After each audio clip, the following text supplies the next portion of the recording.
And with that, we are live on Facebook once again. I'm Mike Scala, and I'm joined for Nuance by Jay Carter, also known as Timid, the hip hop MC, the chair of BLM Tokyo. What's going on, Jay? Not much, man. It's a wonderful morning here. Enjoying the quiet as it does come in the early morning. How about yourself? Yeah, doing well. Actually, thought I would have a little bit of an easy week or two on these cases that I'm working on, and then more stuff came in. So I would say being busy is good, but it's a lot. It's definitely time to expand the business and bring in some more lawyers. Right. Yeah. And, make sure you get a break. Absolutely. So I know how you work. I know how you did the same thing with music and with mixing and whatnot. Like you'll get on something and you just won't move and just work it to death. So make sure you get a break. Yeah, for sure. I'm still doing that with the music, by the way. So got a lot of stuff going on. And that brings us to our very special guest. We are joined this week by K-Bay of Grind City Media. What's going on, K-Bay? What's going on? All good over here.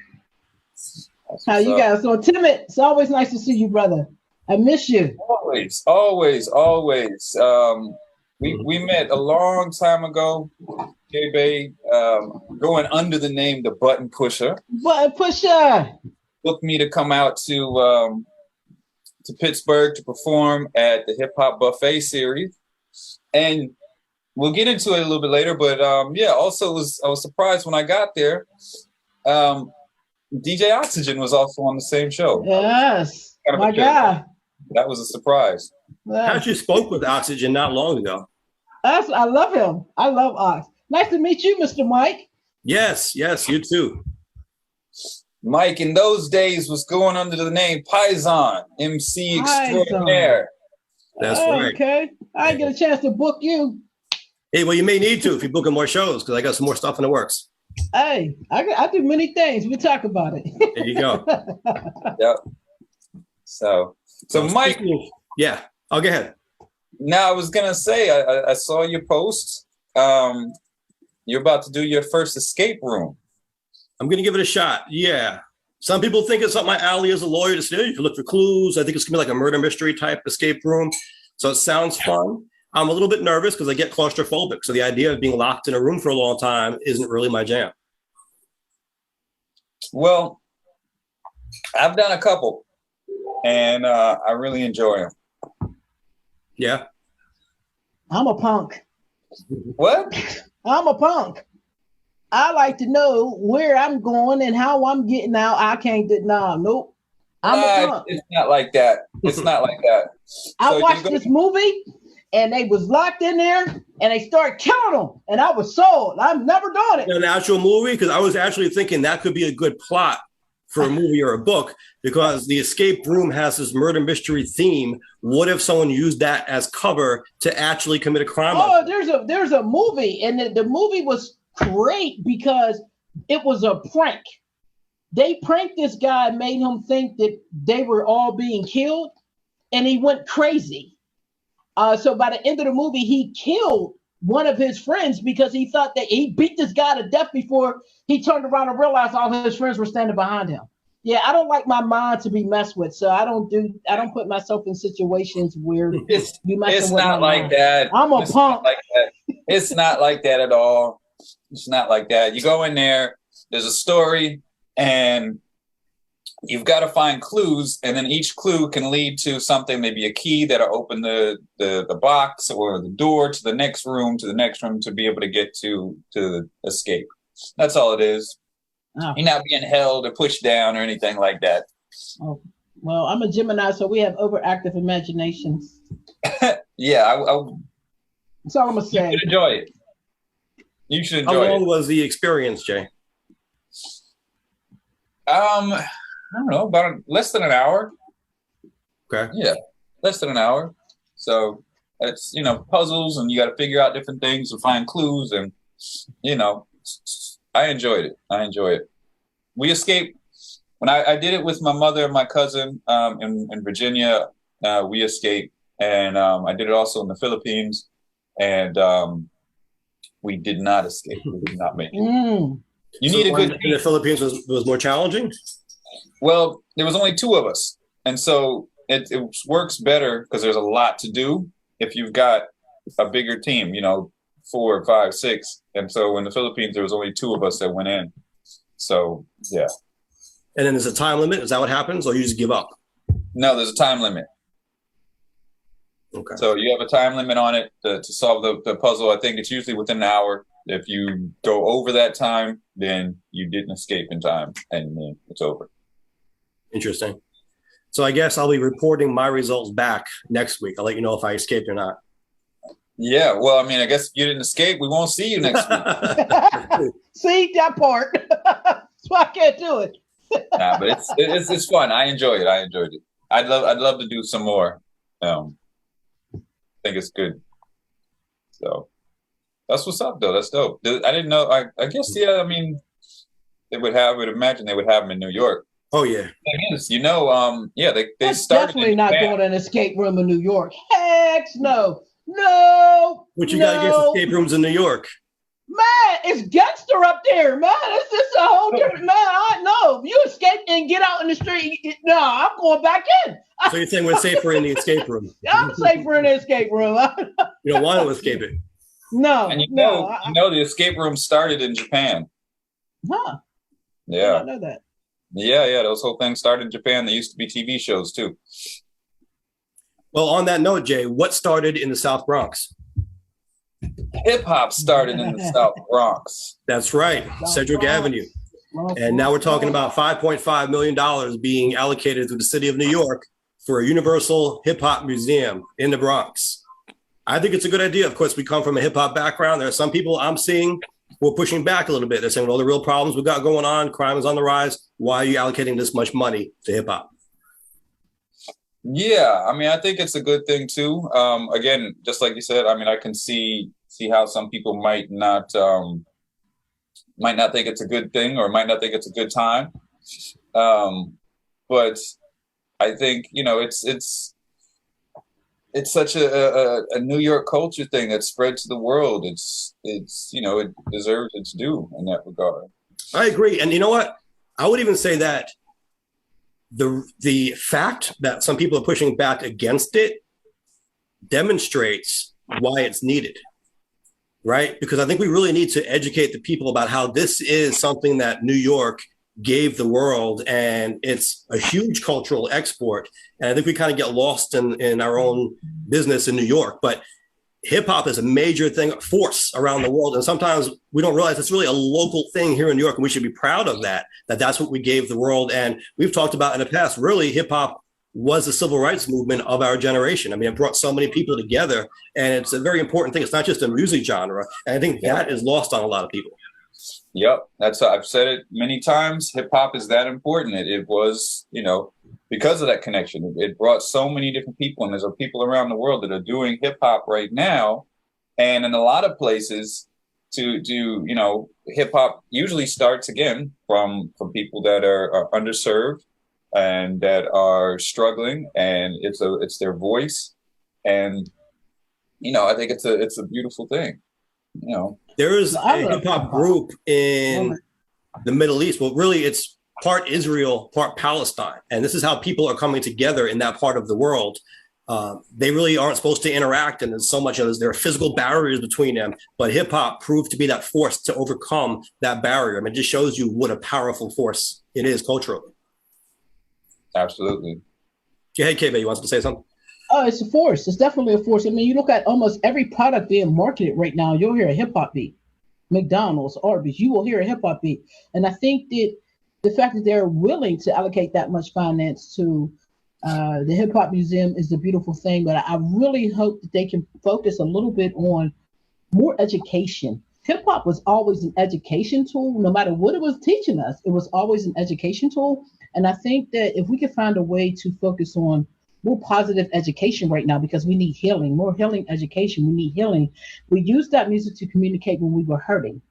Why can't we continue to use that music to communicate that we need to heal and start the process of it with the music? I get it. Not all music's going to be positive. All the music I make is not positive. When I'm pissed off, I make a pissed off song. However, we have an imbalance right now It's very imbalanced. And I think that if they're going to put that much money into preserving, in the museum preserving hip hop, then we have to be careful what we're preserving.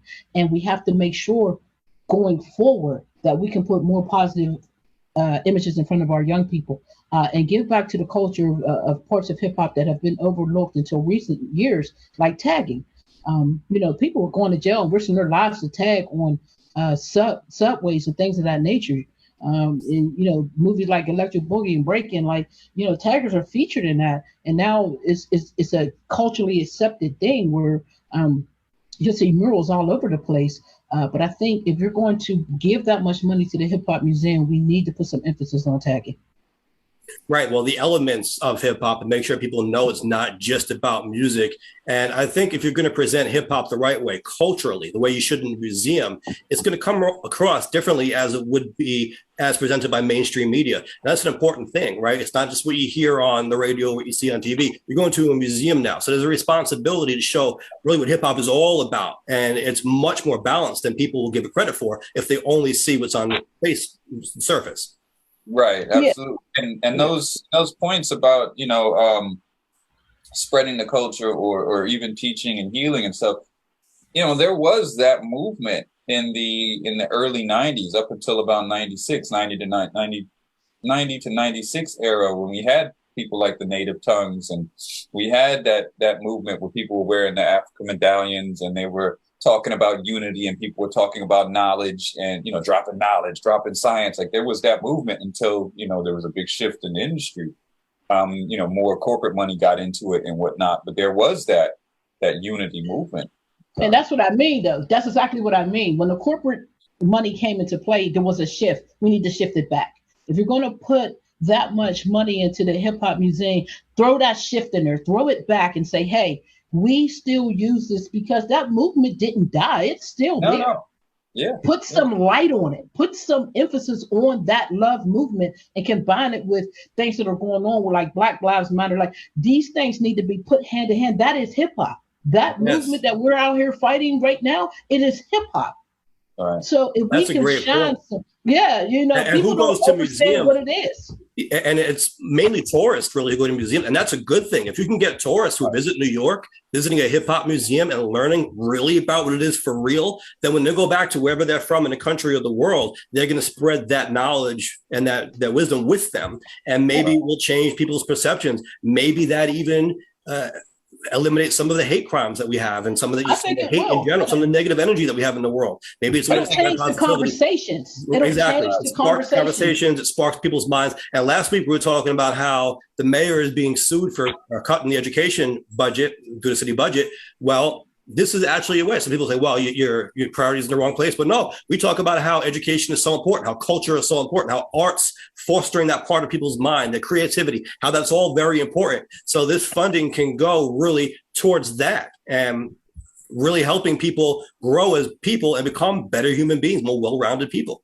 Absolutely. And the thing is that not only that, there was in hip hop, one of the core is unity. And so it brought together so many different people, so many different cultures. And so you talk about hate crimes, it can help combat that type of thing, because it is a culture unto itself. And you had, people that were not only Black, but you had, white and Asian and Latino and then, of course, people in other countries that were all a part of it.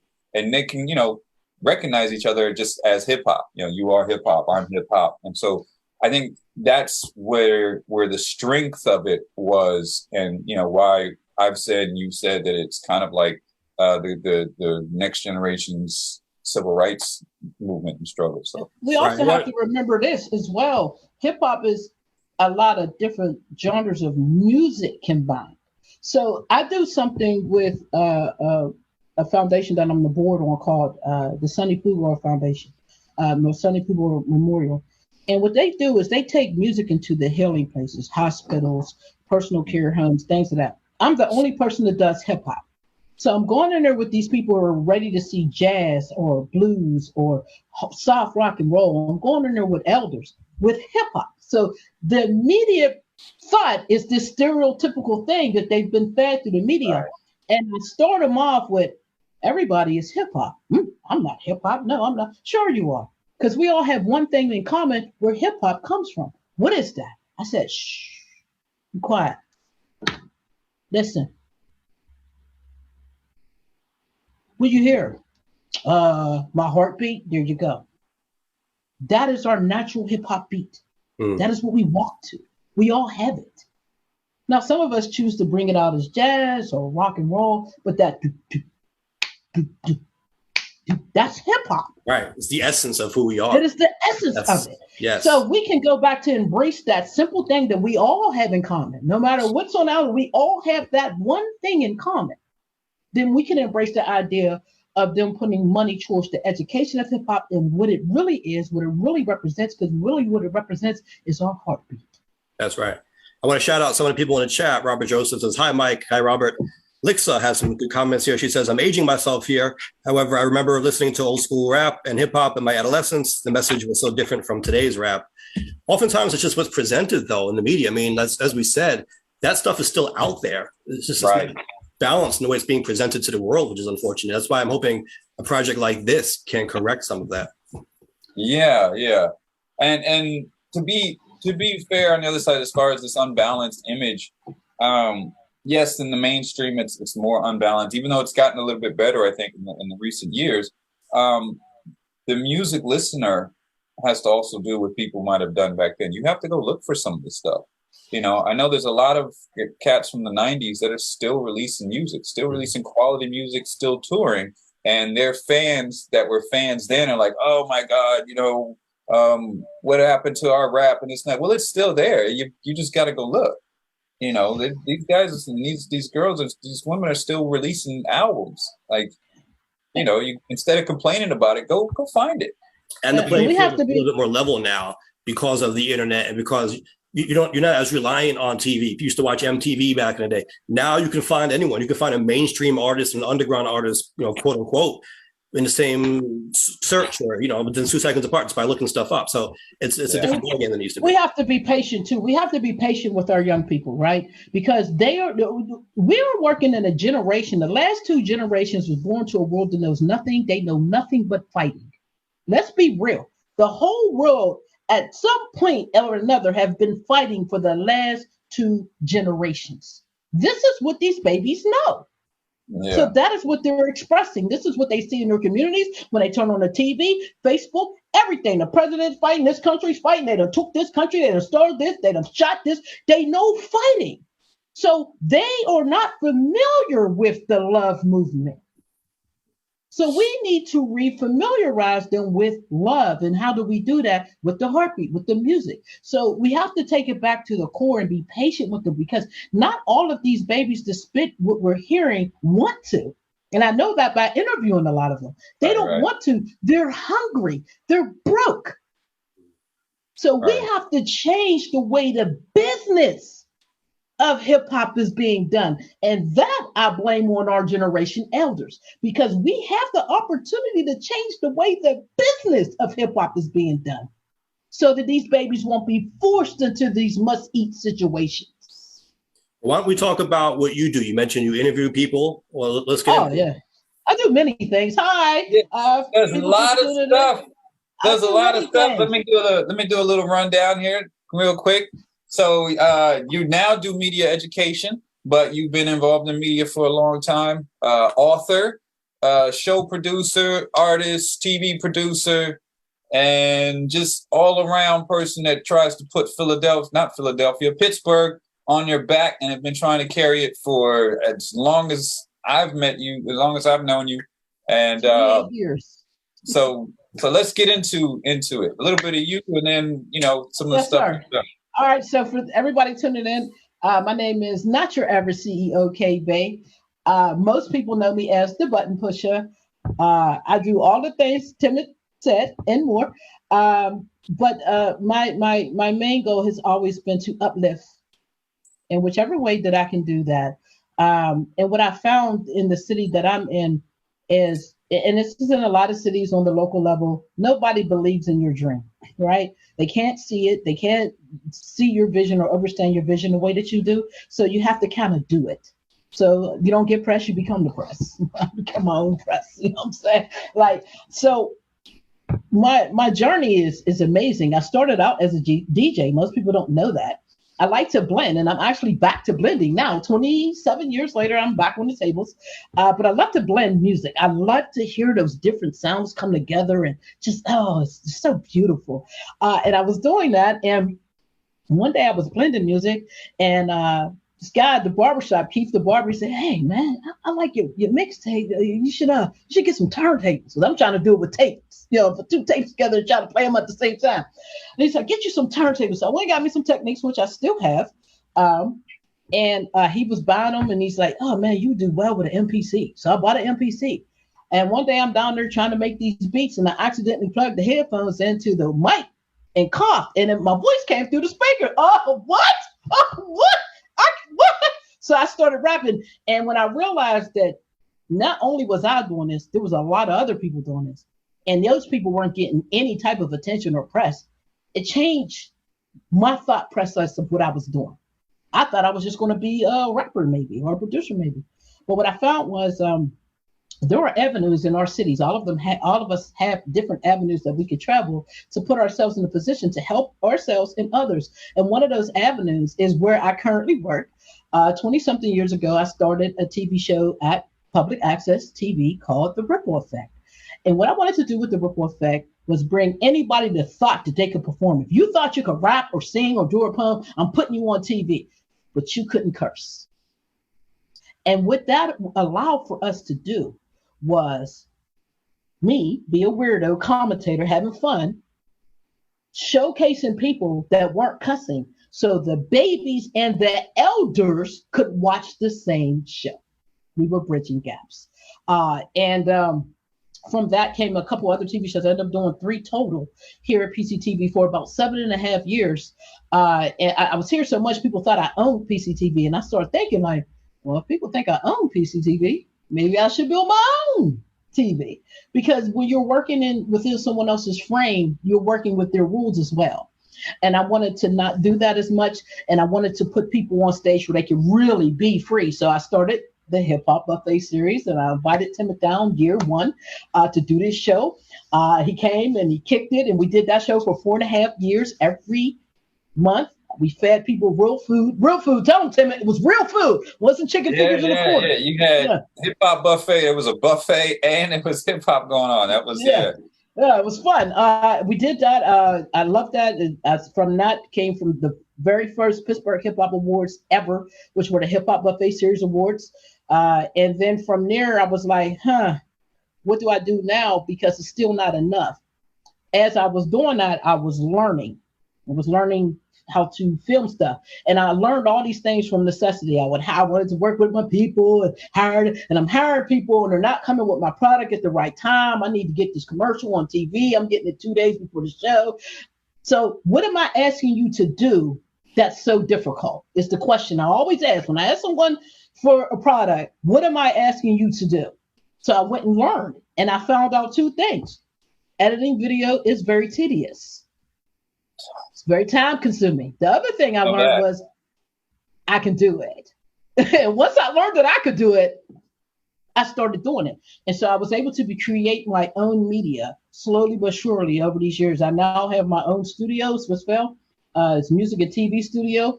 I have my own Roku channel where I showcase 20 plus producers nationwide that contribute to my channel. I love them all. Shout out to Grind City TV Network. I just dropped my first full magazine, Grinders, which highlights all of those producers. And so we're just, rolling. And then I had the blessing of being able to come to PCTV last year and begin teaching some of my skills. And the position came up for Director of Media Education. And that is what I am now, Director of Media Education at PCTV, Channel 21. And I have my own studio still. There you go. It's a great journey. It's a great journey. And it's very community focused. Like what I've known from you and, from watching you all these years and even from being there is that you do a lot to try to benefit your city, your community. Right. And I mentioned it before, like if you're doing something in Pittsburgh, then you need to be hitting up buttons. because that was your focus. So it seems like it's been important to you to do something that benefits the community. It is very important to me. The one thing, the very harsh lesson that I had to learn was the community that I think is my community is not actually my community. Let me say that again. The community that I thought was my community, my city, my Pittsburgh, which I love so very much, was not my community. They were not willing to see what I was attempting to do. They were reluctant to support what I was attempting to do. And that was frustrating for 20 years until I learned, build you a community. You don't have to fit into this place that doesn't want to acknowledge or appreciate the skill set that you have. Go continue to build, like you've been doing the last 20 years, your own community. It's why we have Grind City TV with Texas and Atlanta and Chicago and the DMV and New York and all these Boston, all these different places, St. Louis, that contribute to this channel. That is my community. And I'm open for whomever wants to grind with us to be a part of it. But I had to stop loving my city so much because all it did was hurt me. And that still makes me a little sad to this day. It hurt because we had a lot of people come in from Pittsburgh, from New York, and take apart and grab our hip hop scene. A lot of them came from New York. New Yorkers have a different mindset than our slower Pittsburgh mind, right? So they come in with what their idea was for hip hop in our city, and it was awesome. It really was. The problem was if you weren't allowing them to control your part, then you weren't allowed in. I'm a homosexual African-American female. I wasn't fitting into none of what they brought here. I just was not. And I wasn't going to try.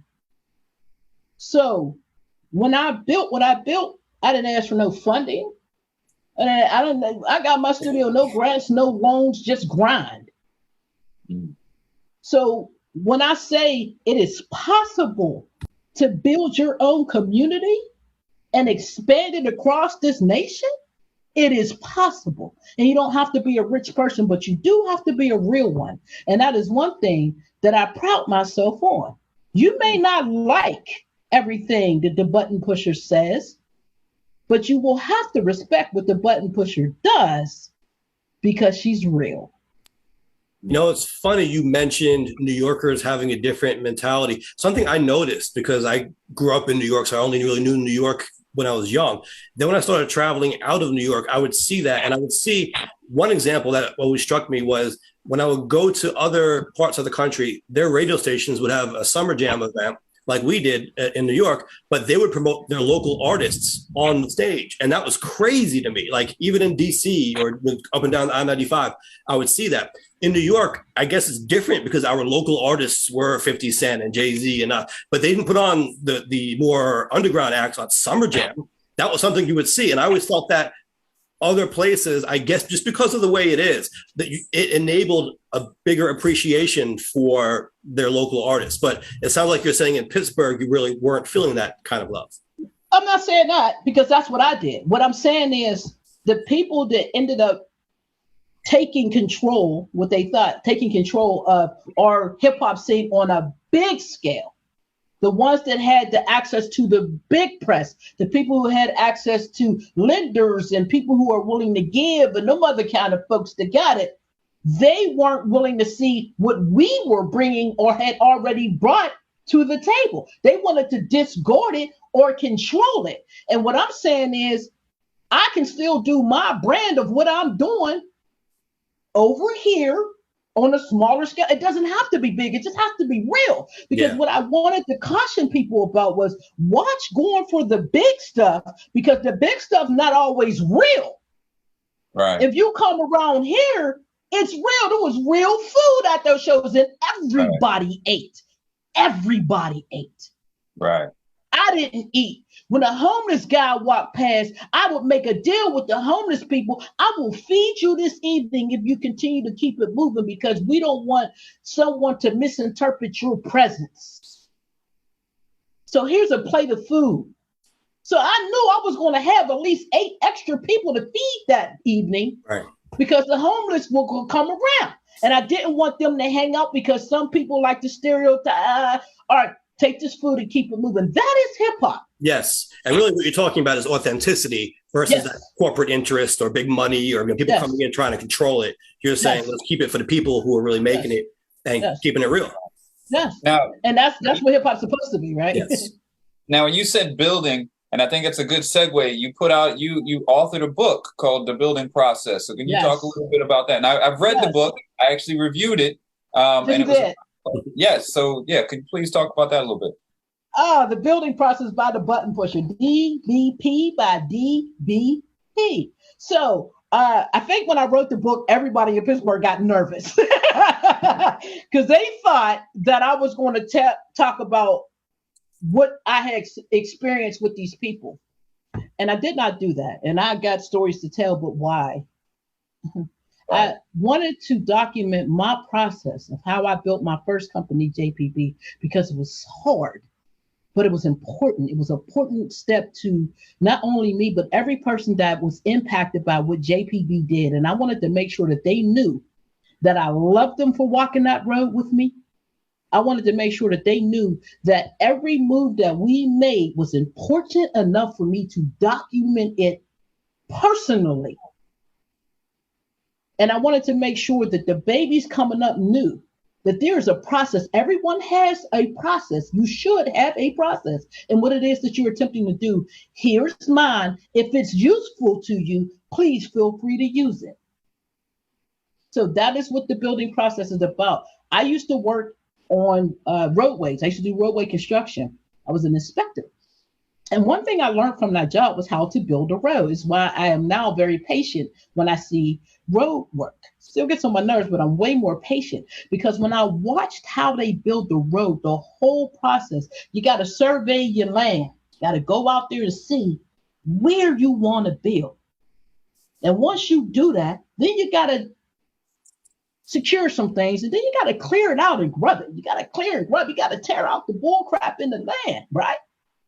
And then after that, you got to go flip that land over so you can make it solid. And we had to bang for days. I'm standing there, bored, losing my mind. I'm creative, and I'm standing there like, just hit the road one more time. But we had to bang that road until it did not move. Then you frame it out. And then you lay down your concrete, and you got to let it cure. Now, if you're blessed, you'll be able to walk or ride on that road. If you're even more blessed, others will be able to walk and ride on that road. So that is the building process, my road map. If it's useful, please, by all means, I built this lane myself. This is my lane. I'm not standing in anyone else's lane. This is my lane. But if you want to walk or run or drive on it, I give it to you freely. Well, mine is $10.99 if you go to Amazon to buy it off the rack. You feel me? Yeah, I thought it was a good book and good analogy how you used the process of building a road to the same process of building a network. That grind to do that. I thought it was really good. So again, congratulations on the book. Hey, Jay, saw someone in the chat saying, "I love Jay. He's so pensive." So you got a shot. I saw that. I love it. Deliverance, Coco Townsend. Thank you very much. Sometimes people tell me I don't smile enough. Well, you can't not smile when buttons are there, bro. Since I was in kindergarten. Yeah, I think we both get that. Yeah, like, you don't smile enough. Like, what? I'm smiling right now. What are you talking about? We got him grinning a day, baby. We got him grinning a day. That's right. I consider it a smile. Look at a picture. Like, how can you not smile? I am smiling at that picture. Like, that's not a smile. To me, it is. I thought it was your definition of a smile, baby. Yeah. Come on. Yeah. The other part of the building process, that was very, very important to me is after you framed out that work, you had to get out there and get in the community. You had to go talk to the businesses that were around the Shadow Lounge to say, hey, I'm going to throw a show here every Sunday, the first Sunday of the month, and we're going to have some people out here. Do you mind? Maybe you should come see what we're doing. Just build that communication, that gap. And the one thing that kind of bothers me where we're at now is the internet has taken that away from us. You don't know sometimes if you're talking to someone who is real. So it's a whole different process. And I encourage things like this. Put me on the camera. Let me see your face. Know who you're speaking with before you commit to doing something in this game of hip hop, because you can get your rake pulled real fast when you're doing your building process if you're unsure who you're speaking with. So being in the community, whether it be an online community, whether it be a television network or going outside, it's very important to communicate with people. Yeah, I think that translates into everything as well, business, politics, what have you. Our polls talk about our polls, yeah. So, Polls. but no, great. Congratulations on everything. So, thank you. Beautiful thing. Thank you. Yes, absolutely. And speaking of our poll, we did put out a poll last week asking if people were concerned monkeypox would become the next pandemic. And on my poll, it was 2/3 no, 1/3 yes. Well, mine, we got 50-50. It was even across the board that, people are, some are concerned, some are not concerned. But, hey, look, I think we're getting pandemic fatigue. We're getting all kinds of things. Hopefully it doesn't become anything, but what changed in the time that we asked the poll and now is at the time, it was just New York that had issued a state of emergency over monkeypox. Now it's a nationwide state of emergency over monkeypox. And the WHO notice still stands. So it has grown a little bit in that week. And so hopefully it doesn't get out of control or get any further. So right. I really hope it doesn't turn into anything close to what COVID was. But that's why it's important for us to document our existence. I totally believe in that. Fortunately, we do have things like the internet where we can communicate and we can leave something here for documentation that we existed and we attempted to do something. It's very important, young people, if you're watching this, don't just put out a music video. Make sure people understand who you are.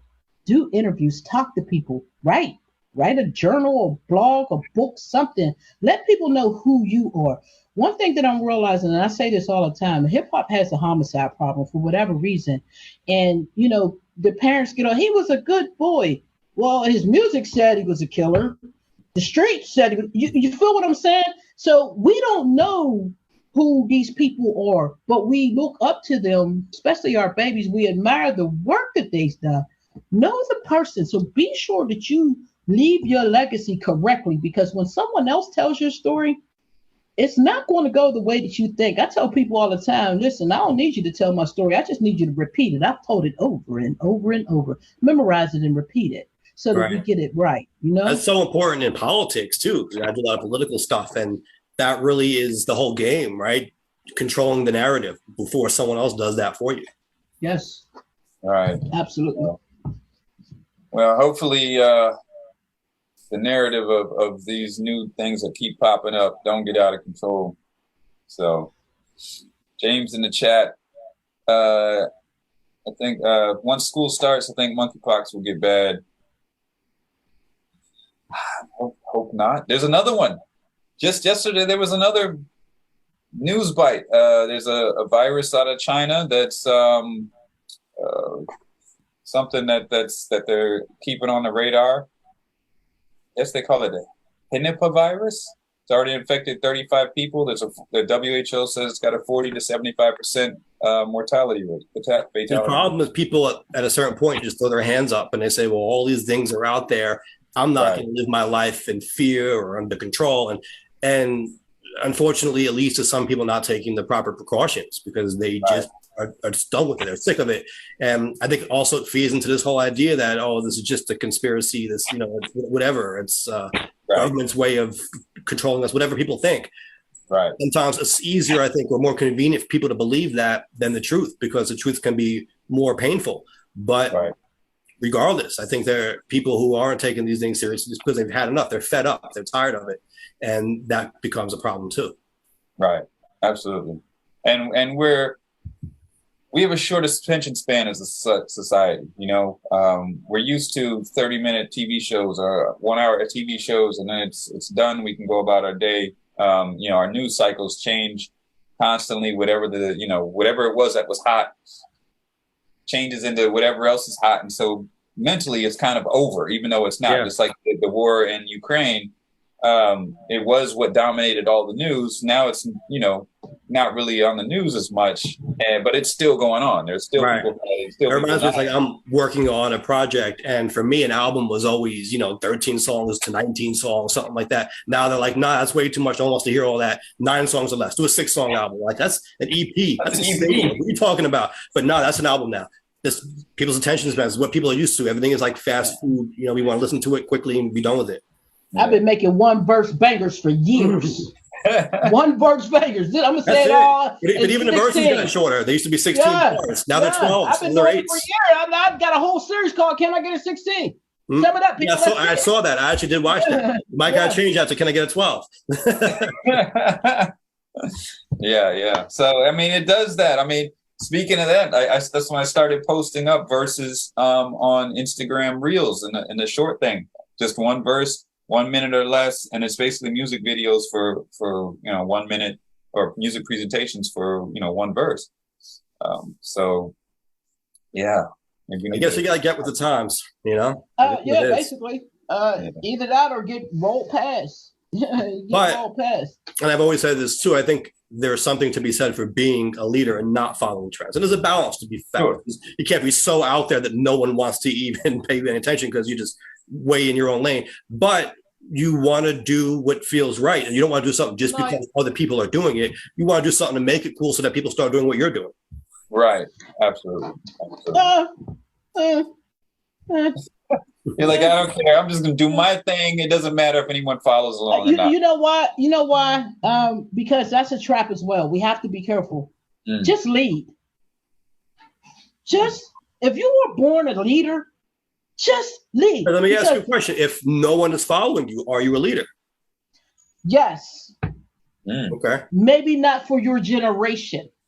So you could be ahead of your time. Maybe not for your time. I firmly believe I'm ahead or behind. Sure. I probably should have been a teenager in the 70s. Real talk. Absolutely. Well, we talked about this today. Some of the stuff that we even have done musically in the past now is hot. Maybe back then people didn't get it. So we have a lot of time also. Right. But I think that is being a leader. So I'm not saying people have to follow you today, but I'm saying it's something that people will want to gravitate to at some point. We don't know, and we don't know what that is. That's the thing. Going forward, you don't know what that is. All you can do is be true to yourself. I think what the problem is if you're following, great, be a follower, but be sure your steps are true to your heart. If you're really feeling what you're following instead of it just being a trend. That's what being a leader is, right? And that never goes out of style. People will always gravitate to that if they can detect that authenticity. That's right. And that applies to everything in life. I agree. I totally agree. But I'm a leader in my own mind.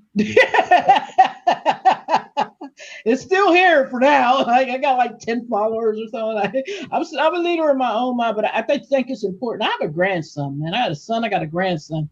And at the end of the day, if my grandson can sit down when he's 8 or 9 and pick up this magazine and learn about my grandma's 2 companies, I did my job, because that inspires him to go do. Right. Yes. A leader is inspiring you to go do your thing, not my thing, your thing. That is a leader. A leader's job is to inspire, not just follow me, follow you, but go do you. Go really do you. That is a leader in my opinion. So I agree. When I look at what the button pusher has left here, is a path. It's a path to say I can, I did, and I left it for you. You can follow it or not follow it, but you cannot say that I did not do it. It's there. That is a leader. So do I consider myself a leader? You damn bet you. Absolutely. Absolutely. Whether you follow or not. Absolutely. Well, I guess we can segue into the leadership or lack thereof in Washington. Oh, Yeah. I ain't saying nothing on that. Talking about a 700. It's a lot of money. It's even hard to say. $700 billion. It's hard to conceptualize how much money that actually is. Can I just make my student loan go away? That's all I need. I'd be willing to conceptualize that in my hands if someone wants to hand it to me. You wouldn't. I mean, that's what would you do with $700 million, bro? Yeah, $700 billion. What would you do? 700 billion. Yes. Billion. Yes. Yeah. What would you do with it? Billion. Man, I'd love it. I would love it. My family would be straight for sure. We get some different projects and things off of the ground that, we've all and try some new things. I think you could do that with under 1 million.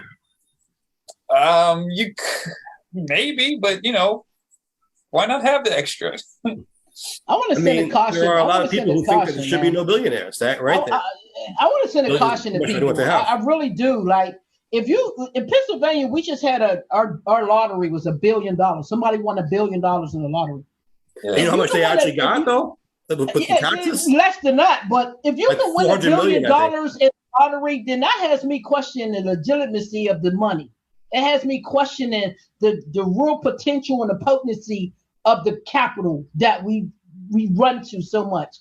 If I got that much finance, the only thing that I would do is buy as much land as I possibly can. Because land is the one thing that everybody will always want. Not houses, land. Mm-hmm. Give me the land because there's no more of it. It does not recreate. Is always a great investment too. Yeah. But I'm a little concerned about these numbers that are dropping out of people's mouths with this finance because I'm like, do we have that much gold? What's backing our money at this point? Well, I guess that is the question. Do we think that that's a good use of the government's funds, of the people's money? The idea is to try to curb inflation. So do we agree with that philosophy? I guess that's I think the goal of this bill, and it's called the Inflation Reduction Act. The goal of this bill is to try to lower the cost of some medicines, to increase corporate taxes, and to reduce carbon emissions. And so I think these are all very important things that need to happen and should have happened already. I mean, our drug costs are out of this world. It should not be that expensive for people to have these life-saving medicines. Corporate taxes should have been reined in a long time ago. Corporations are, they might be talking about the little guy not paying their taxes, but the corporate taxes are the ones that are really the big ticket items. And of course, carbon emissions. I mean, the planet's already warmed like, 1 degree Celsius, recently. And so, these are catastrophic things. It's going to get worse as far as climate goes. So, Jay, you spent too much time in Japan. You started talking about Celsius talk. It still confuses me, but it's hot and it's getting hotter. There we go. English translation over there. It's getting hotter. We're melting out this mug. It still confuses me a little bit, but So, I think. Do you guys think there's legitimacy behind our capital? Seriously, do you think that our money holds weight? American money. See, here's the thing: is like weight? It's not gold backed. We haven't been on the gold standard in decades.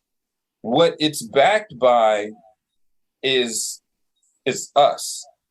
We are the capital. So that's very hip hop, Jay. Well, no, but I mean, in a sense that the value of the U.S. dollar, rests on you taking your butt to work. That is dangerous. That's dangerous because I'm an entrepreneur. Right, but we are that value. It's basically saying our dollar is worth this because we've got 300 million people that are workers for the country and the economy. I seen a post the other day that said, "Now hiring anyone that's willing to show up." The people. A lot of that has to do with wages, though. It has to do with wages, but the people are exhausted. You're telling me right now, my wife works 7 days a week. 7 days a week. She does not get sick time. She does not get medical. She does not get any time off. And you think that's what our currency is supposed to rest upon? That is dangerous. People are tired. They are. So I'm concerned. They are. And that's what, people are talking about this. Oh, no one wants to work now, but it's more the younger generation is like, I see situations like what you're just talking about, and that's not livable. That's not something that should be how we live. That's not something that's acceptable. Well, why intelligence said working 3 jobs still can't make a living? Yeah. Someone figured out that it would cost them more money to commute to work and back than they would actually get paid at the end. Like, it actually would cost them money to work. It would be making, somehow they'd be coming out ahead by not working. Right. Yeah. So, I mean, I think, it's something that really needs to be addressed. And bills like this hopefully go to do some kind of help on these things. And it's already, we're talking about initiatives like Medicare being able to negotiate for lower drug prices. Right. Tax credits for buying an electric car. I mean, there are different things like that are supposed to help the consumer and help the economy and ultimately inflation long term, right?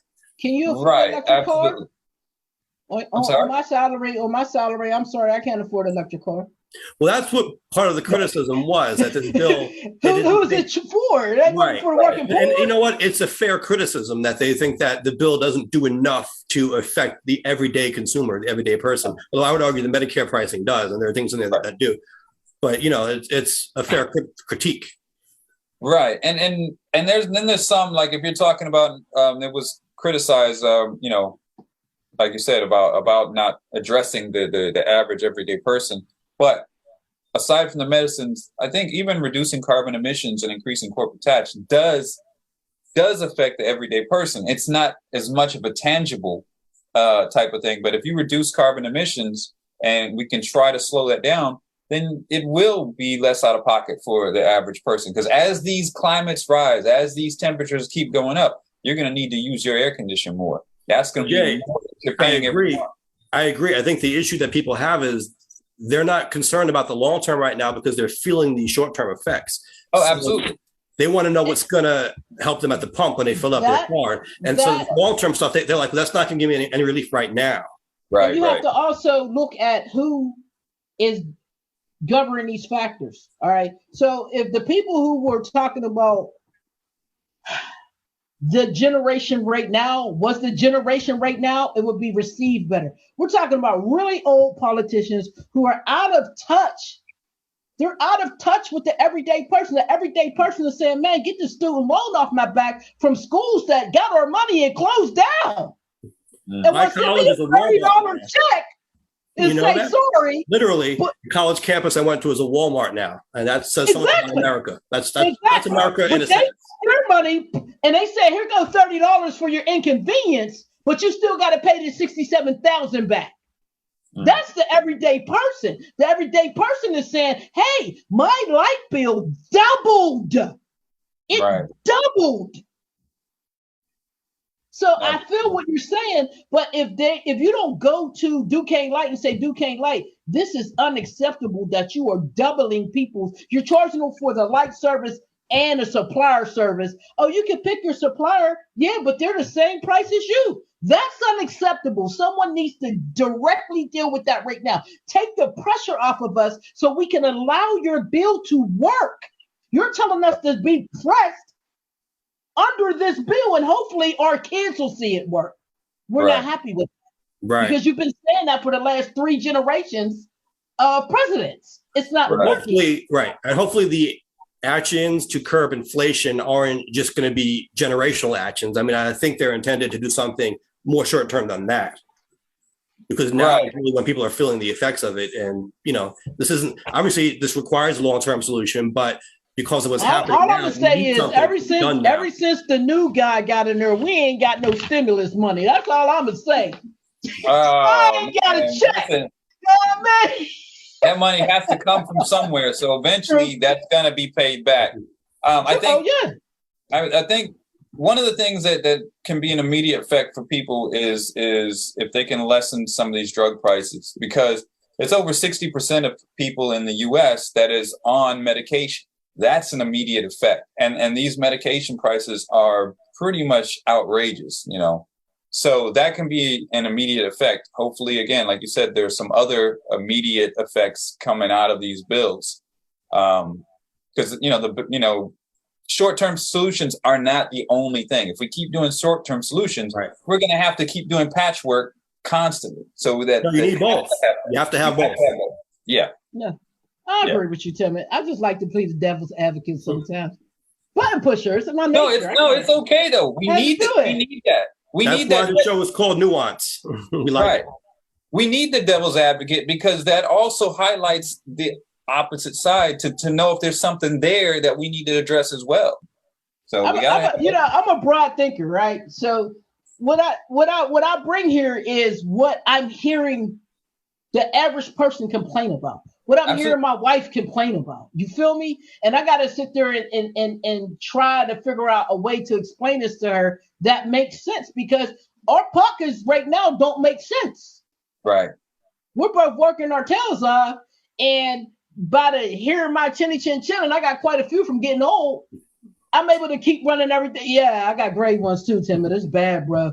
Every time I see my grandma, I get like 10. Anywho, but we're trying to keep everything balanced where we can live, because when you're caught in struggle all of the time, you forget about the other things. You forget about love. You forget about the trees, the grass, the sunshine, things that you should naturally be grateful for.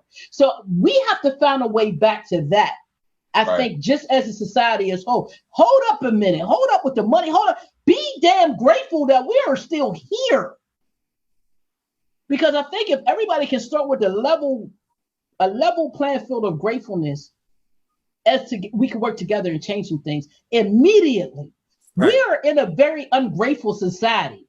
We take a lot of things for granted, a lot of things. And that's what's pushing these bills and all this power money moves. We forgot that in a blink of an eye, you could not be here.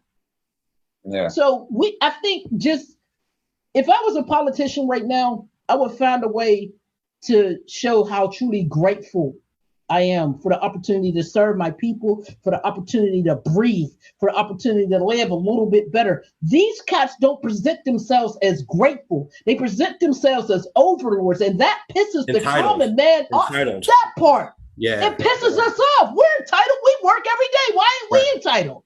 Exactly. To medication and food that we can afford. My elders shouldn't have to pick. They work their life. Right. And now they're 69, 70 years old, and they're like, do I eat or do I get medicine? If I don't do either, I'm going to die. Right. Hey, man, sounds like it could be a K-Bay campaign. No, everybody's been trying to, and I won't do it. I do not like politics. No. Nope, I dealt with hip-hop politics. That's enough for me. I built another road over there. Ain't nobody on it. Thank you. As someone who has experience in both music and politics, people ask me what the difference is. I say music is just like politics, but music is a little more political. Yeah, same game. Same game. I totally agree. I would not do it. Nah. But what I can do is continue to inspire trustfully. That's what I'm doing. And uplift and say, hey, this is a common person over here that feels you. I love you. I'm truly grateful for your existence. Do something with it, leave something with it, so my grandson can not only watch me, but watch you as well. That's well said. We got an interesting comment from Paul Trust we had on last week in the chat. He says, listen to Commissioner Cumbo introduce the mayor at the future site of the Hip Hop Museum. I guess he listened to Cumbo introduce the mayor, saying that he funds the arts, that he knows if you don't put a trombone in the hands of a kid, that could turn into a gun. While I am happy that Department of Arts and Cultural Affairs had their budget retained, taking trombones out of kids' hands is exactly what he's doing with his budget cut. So he's speaking of the cuts to the education and the ongoing legal battle there. He actually won that lawsuit, but the mayor is now planning to appeal, apparently. Right. Why don't you just bring hip hop to schools? There you go. Employ hip hoppers to go to school to teach. Are you sure you're not running for office, KB? It sounds like I'm a campaign. Not. Right. That's how I think, family. This is how I'm able to do all the things that I do because that's how I think. I navigate that way. All right, I can't afford to do this, but I can afford to go in the school. I can't build the school, but I can go in there. Right. Well, why don't we put a poll question out since we got back to this topic of the Hip Hop Museum? We can ask people what they think about that. Our poll question of the week is, do you think $5.5 million is a good use of money to build a hip hop museum in New York City? All right. Sounds like an interesting. I wonder what I can imagine some of the results because a lot of us have like half hip hop heads as our followers, and then the other half is people who are not hip hop heads. So remotely. I imagine the hip hop heads are all going to be like yes, and then everyone else is like no. But here's what's interesting, though. You're seeing more of a convergence as time goes on. So it used to be, maybe even 10 years ago, you would have hip-hop heads, and they would be so anti-politics, and they didn't want to hear about that. And then people who pay attention to political stuff wanted nothing to do with hip-hop. But now it's a generational shift. So now you're seeing the hip-hop heads getting older, and they are paying attention to what happens in the world more. And people in the politics now, a lot of them came up listening to hip-hop and enjoying hip-hop. So it's not so distinct as it was. I think that the issue might be the timing of this bill for the 5 million for the hip hop, just because we are going through so much right now. Right. I think had this been introduced pre-COVID, you wouldn't have as much resistance as you may have now. I think it's beautiful. I think it's necessary. I just think it's the wrong time. And when I look at things and I look at timing, I'm like, what's the motive behind this? Well, Adam says wants to be known as the hip hop mayor. I can't be mad at him for that. Yeah, I mean, I obviously am not living in New York now, and I don't know that much about him, but I do know of Mayor Adams. I don't like some of the decisions that he's been making. To me, this could kind of seem like he's just trying to get some goodwill. I don't know what his connection is to hip hop. I think, like, did he used to rap or something? No, I mean, we're at that age. That Jay-Z run for mayor. That's the hip hop mayor. Jay-Z's the hip hop mayor. But hip hop is at that age now where the people who are running for office, who are in these positions, were the hip hop heads that they've grown up. Like Shine. Black Caucus weekend every year in Albany. You've got lawmakers, especially from the Bronx, or really throughout New York City. They always have a rapper come. They had Fat Joe, they had Method Man, Redman. They have a rapper performing, and you see these politicians on stage throwing up the X if it's a Bronx artist or whatever, like with Fat Joe, and like they're really, really into hip hop. You could tell they genuinely came up through hip hop. It doesn't seem like they're just pandering to a voting bloc. They really have this running through their veins. Right, I think, and I think that's a good thing because you're going to get these heads who are getting into it. Like what was it last month or the month before? Do It All won the city council race. The lieutenant governor of New York currently is a former rapper, and I don't usually say so many great things about him because I actually dissed him on record once because we had a little bit of a battle. But he was a former rapper. That's legit. So. I mean, you got to understand, it takes a certain level of intelligence to be a hip hop artist. We're not dumb people at all, by far. Hence the museum. This is why I want to see the museum. Tim is one of the smartest people I know. That's why I said, if he said, let's take $3 million for the museum and $2 million to put into hip hop education. Let's bring these hip hoppers, people who used to be rappers that are now politicians, into school and say, this is how I got there.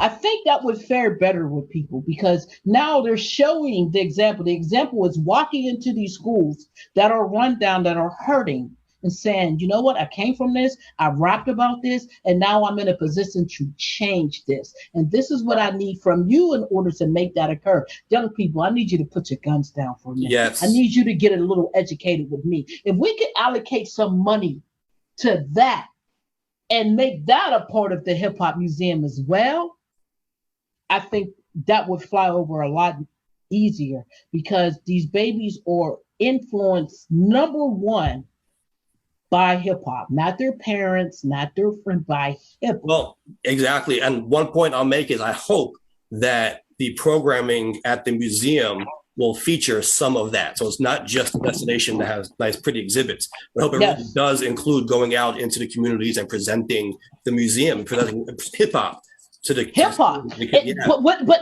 it has to be what it really means, because if you just look at NWA on the outside and don't explain what it really meant, right?